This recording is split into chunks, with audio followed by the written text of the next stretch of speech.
क्या शिवराज इसलिए छोड़ दिए गए कि लाडली बहना के जरिए जो लोकप्रिय हो रहे थे शिवराज, क्या वो कल प्रधानमंत्री मोदी के पद को चैलेंज कर रहे थे या गुजरात के उन भाजपा नेताओं को चैलेंज कर रहे थे जो चुनौती थे, जिनके ऊपर काफी आरोप थे, राफेल से लेकर हर चीज को लेकर के? मामा शिवराज ने शायद अपने पैरों पे कुल्हाड़ी मार ली, लाडली बहना स्कीम ला करके औरतों के बारे में सोच करके, बहनों के बारे में सोच के। और मोदी जी और अमित शाह को आप जानते हैं, भले ही नारा देते हो बेटी पढ़ाओ बेटी बचाओ का नारा, लेकिन कितनी बेटियां यूपी में बच रही हैं, कितनी बेटियां गुजरात में बच रही हैं, कितनी बेटियां हरियाणा में बच रही हैं? सवाल ये, तो एक बहुत सुनियोजित तरीके से शिवराज को न्यूट्रलाइज कर दिया गया कि कल को शिवराज सिंह जो हैं प्रधानमंत्री मोदी के लिए चुनौती न बन जाए।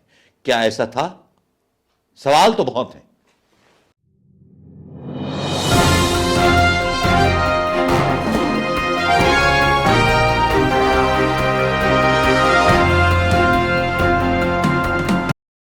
जल्ले इलाही का हाल तो देखिए, सल्तनत आलिया का हाल तो देखिए, कुछ इस तरह से बेचैन हैं लोकसभा का चुनाव जीतने के लिए जैसे कि शायद पोल खुल जाएगी।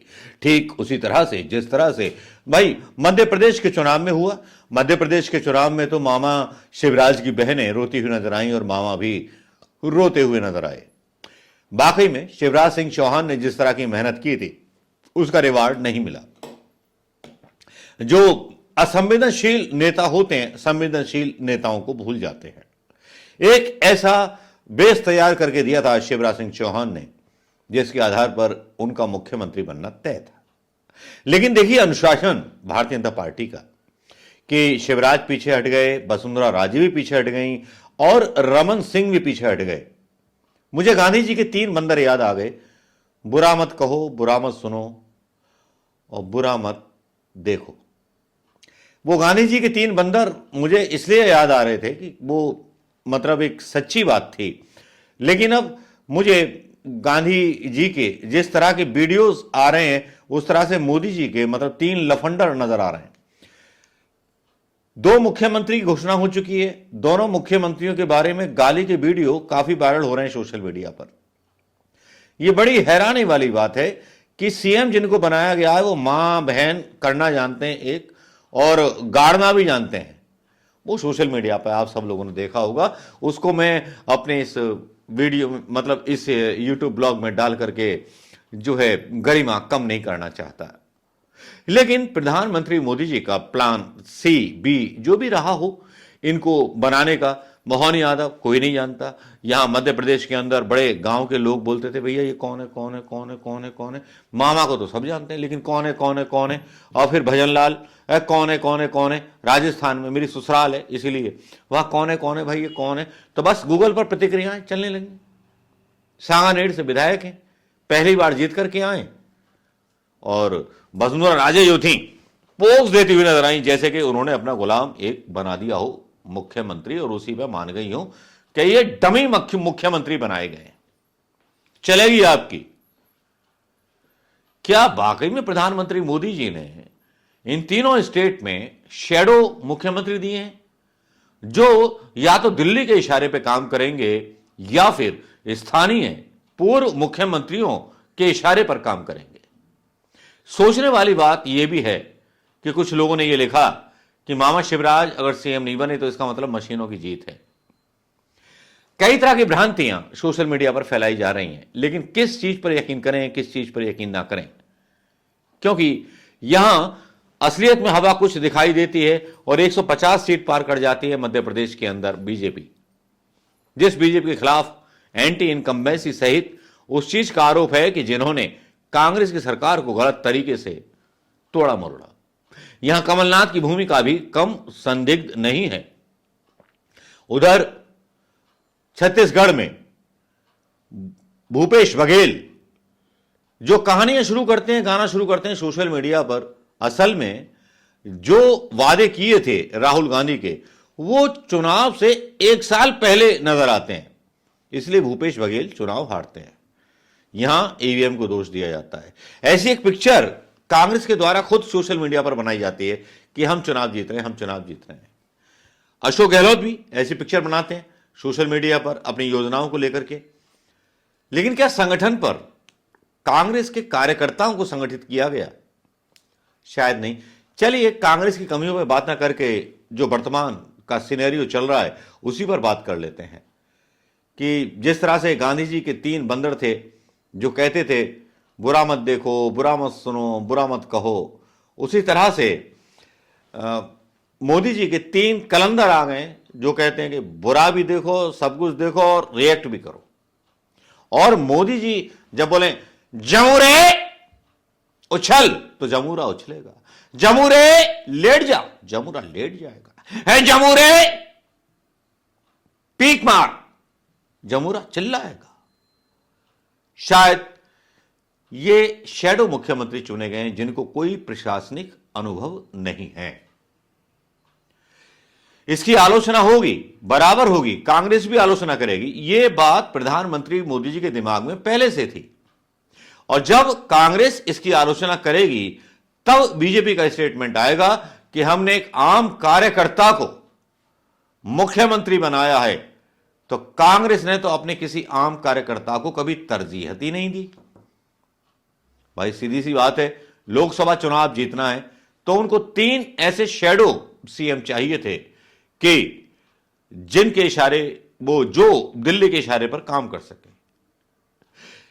अभी एक मैं बहस देख रहा था, राजस्थान एबीपी न्यूज पर चल रही थी कि वो बोल रहे थे भजन लाल शर्मा को प्रशासनिक अनुभव नहीं है, ये नहीं है और ब्यूरोक्रेट्स हावी हो जाएंगे तो उसे संभल के चलना पड़ेगा। भैया पत्रकार हो, किसे समझा रहे हो? सरकार तो तीनों स्टेट्स की जो है दिल्ली से चलने वाली है, दिल्ली के आदेशों पर चलने वाली है। दिल्ली से ही बजट तीनों राज्यों का मतलब बन करके आएगा। तीनों राज्य भारी कर्ज में डूबे हुए हैं, देश भी कर्ज में डूबा हुआ है। ये कांग्रेस भी दावा कर रही है, सब दावा कर रहे हैं। लेकिन क्या सच बताइए, अगर शिवराज हारे तो क्या वाकई में मोदी जी की वजह से सीएम नहीं बन पाए?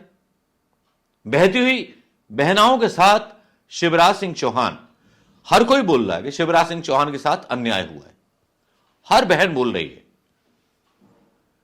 लेकिन एक कहानी याद आती है मंत्र की, भगवान बड़ा कारसाज होता है साहब, भगवान की चाल भी होती है।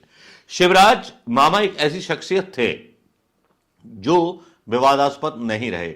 मैंने भी कभी अपने वीडियो ब्लॉग्स में शिवराज जी की कभी चुटकी या कभी मजाक नहीं उड़ाई। लेकिन जहां तक सवाल है रमन सिंह का, वो भी विवादास्पद रहे, वसुंधरा राजे वो भी विवादास्पद रही। लेकिन क्या अच्छा होता कि गजेंद्र शेखावत को सीएम बनाया जाता, और मध्य प्रदेश के अंदर कितना अच्छा होता अगर भाई सिंधिया जी की तो बात ही छोड़ दीजिए। लोग बोल रहे हैं कि कुछ बात चल रही थी, लोग बोले कि सिंधिया जी को डील हुई होगी तो सिंधिया जी को मुख्यमंत्री बनाया जाना चाहिए था। लेकिन बराबर वाले एक व्यक्ति ने मतलब जवाब दे दिया, और जाने पैसा ले हो वो क्या करेगो, वो का सीएम बनेगो। खड़ी बुंदेलखंडी में उसने जवाब दे दिया। खड़ी बुंदेलखंडी में जवाब देने के बाद मैं उस आदमी का मुंह देखता रह गया यूं करके एकदम से। मैंने यार ये हुआ क्या? लेकिन अन्याय शिवराज के साथ हुआ। वसुंधरा राजे भी चुनाव प्रचार के लिए नहीं निकली थी, रमन सिंह भी नहीं निकले थे। लेकिन क्या हम माने कि तीनों स्टेट की सरकार अब दिल्ली सरकार चलाएगी, दिल्ली सरकार तय करेगी, या दिल्ली सरकार के पीछे भी कोई और ताकत है जो इन 3 मुख्यमंत्रियों को बिठाने के लिए प्रेशर डाल रही थी? जी हां, नागपुर का वो ऑफिस आता है, मोहन भागवत का वो हाथ खुल करके आता है जिसमें मोहन भागवत ने अपने संघ के लोगों को यहां पर स्थापित कर दिया एज ए सीएम, जो बीजेपी के भी नहीं थे, संघ के लोग हैं। संघ से एक शपथ पत्र लिया गया था जब संघ पर पाबंदी लगाई गई थी कि संघ के लोग राजनीति में सक्रिय नहीं रहेंगे। ये इंदिरा गांधी जी ने लिया था, और संघ के लोग अब देखिए राजनीति में भी सक्रिय हैं और अब सीएम भी बन रहे हैं। तो भैया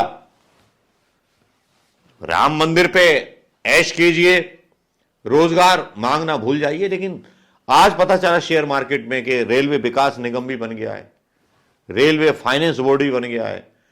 भैया हो तो बहुत कुछ गया है, पत्रकार बहुत कुछ बताते हैं लेकिन बहुत कुछ नहीं बताते हैं। लेकिन चलिए हम कोशिश करेंगे कि आपको वो बहुत कुछ भी बताएं जो पत्रकार बहुत कुछ आपको नहीं बताते।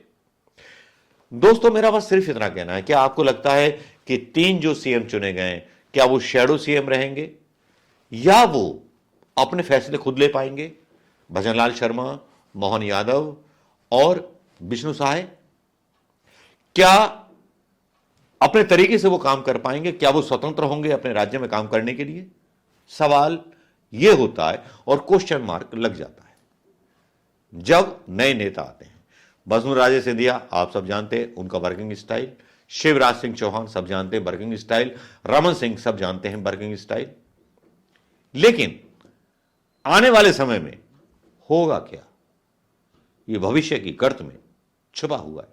नमस्कार, जय हिंद दोस्तों। जवाब जरूर दीजिएगा, कमेंट कीजिएगा।